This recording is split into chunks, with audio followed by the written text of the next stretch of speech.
مجتمع عك يعك الصراحة إلا من رحم ربي.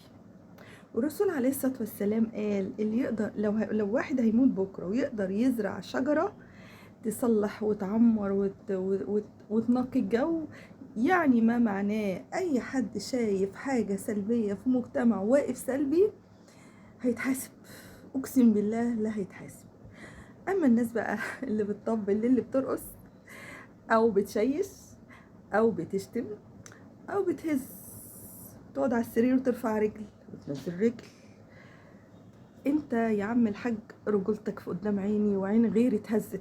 اوعى تقول انك راجل يا واد انت وهو، لان الرجوله اصل ومن اصول مجتمعنا ان احنا ننتقد الغلط طالما بتحبوها او بتحبها او بتحب الشخص ده.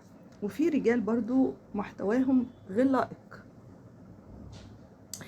فنتمنى ان احنا كل اللي يقدر يصلح يصلح، حتى لو هتتشتم، حتى لو هتتهان، حتى لو يقولك دور على نفسك.